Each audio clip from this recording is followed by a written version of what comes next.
I was so... Suot ang tulong na tabang na tayo na shirt, nagbigay ng mensahe ang nakilalang Vivian ng Lovers in Paris star na si Kim Jong-yoon sa mga nasalanta ng Yolanda.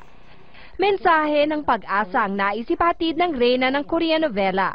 My heart goes out to everyone who has been affected by this horrible, horrible typhoon.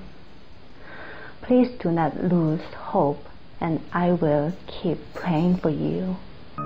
Kasama niyang Asian drama prince at Your Beautiful star na si Jang Gyung-suk at kanyang bagong leading lady na si IU na nagpaabot ng kanilang suporta at paghihikayat na pagtibayin pa ang loob sa pagbangon. 필리핀 국민 여러분, 힘내세요. 파이팅!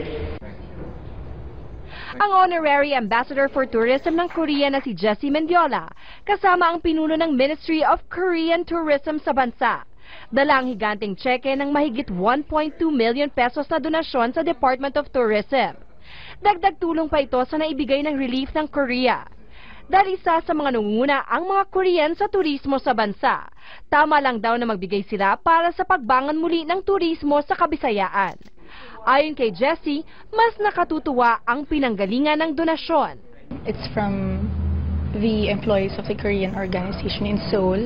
Talagang narinig nila yung nangyari sa Tacloban and yung Yolanda. Nag-ipon sila for us. Pinanindigan ni Jessie ang role bilang ambassador sa kabila ng busy schedule sa taping ng Maria Mercedes.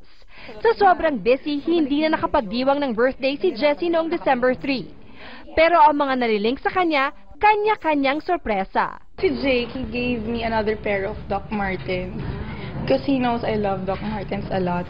Si Sam, he actually surprised me too. My friends organized a party. E di kumakain na kami, ganyan. Tapos biglang siya dumating. Ayon kay Jessie, pinaplano pa rin niyang magdiwang ng birthday sa mas makahulugang paraan, kasama ang mga mas nangangailangan. Marie Lozano, Patrol ng Pilipino.